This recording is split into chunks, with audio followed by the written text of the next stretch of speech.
Hi, I'm DJ Av here, and today we're going to be talking about distortion. Beat coming in.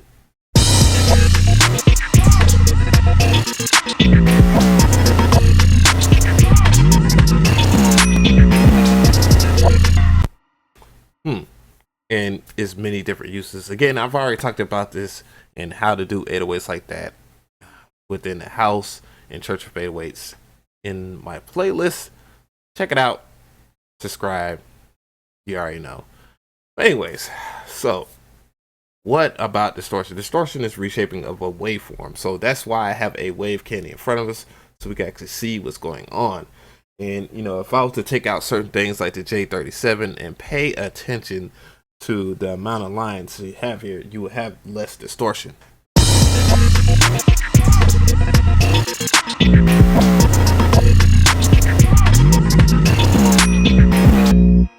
So if I was to add the J37 in, which is tape distortion or tape saturation, look at the amount of harmonics in the track now.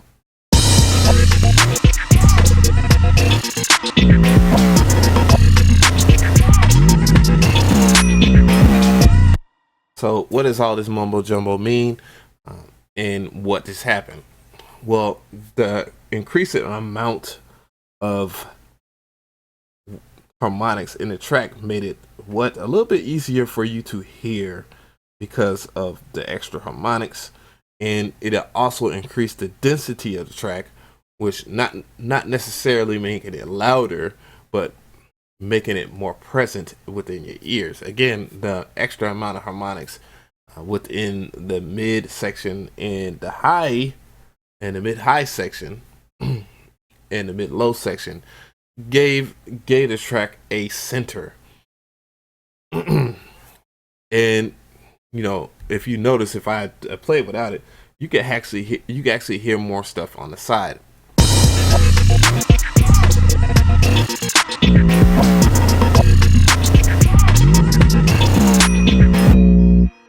If I was playing with it, you hear less stuff on the side and more stuff in the center.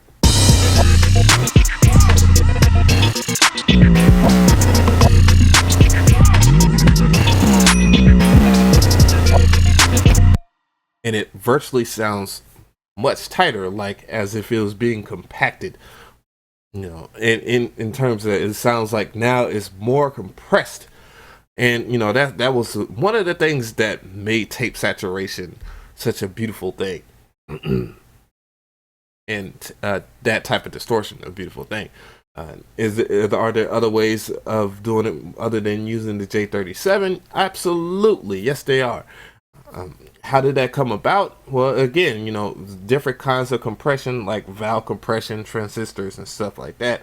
In the course of the argument of hardware versus software and hardware being better, one of the reasons why by people that are of an intellectual value could argue, and not just somebody that says, "Oh, it just sounds good. It just sounds better." The reason why it subjectively sounds better to people that have worked on analog is because your ears are used to it. And certain things, from my personal preference, it obviously, from a digital standpoint, brought more to the table in terms of the mix. It just makes the mix interesting. And, you could prefer it or you can not prefer it. It's just dependent on the person.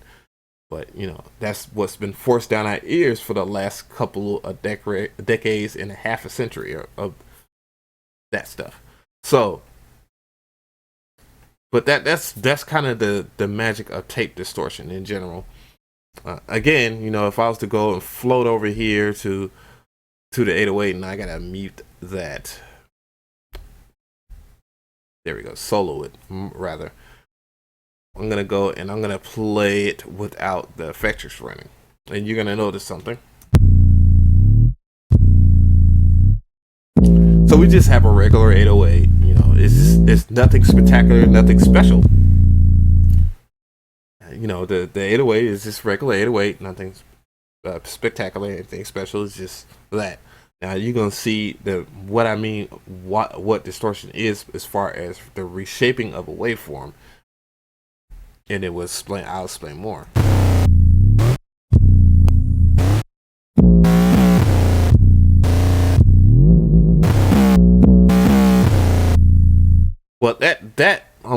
is the magic of Effectress, because it's not playing on every 808, but the fact that there's sparse partitions of the Bitcrush distortion in there, kind of, it gives the 808 again another subjective taste, but a different kind of a flavor within the track and its own type of presence. And it holds harder because of the Bitcrush, which is just, if you can actually see what's going on if you just pay attention to the parameters. The sample rate is being pushed down to about 11 kilohertz, so it's being reduced, and meaning it's being more centered because there's not as many harmonics to pile up into the stereo for it to leak off to the sides, so it stays dead in the center. Again, it kind of brings up that whole mid to side kind of theory that we had a while ago that I talked about. But yeah, that type of compression is effective for that type.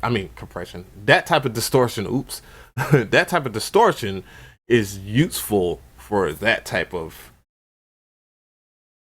style right there. So that being said, and then you can go there's things like asymmetrical, which isn't as useful, but it kind of evens out to even out the waveform on top to bottom, which yet increasingly if you use asymmetrical distortion. I hope I didn't say compression again, but if you use asymmetrical distortion, that would increase the loudness of the track.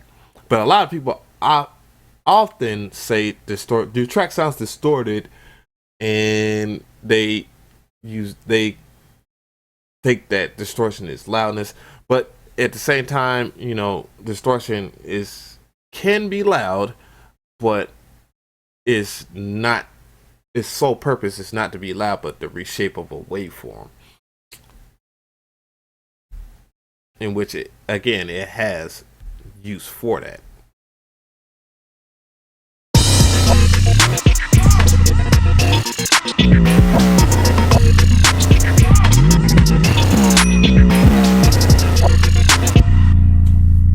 What else can I talk about here? Yeah, and then there's all kinds of distortion. Yet again, I'm just reiterating again. You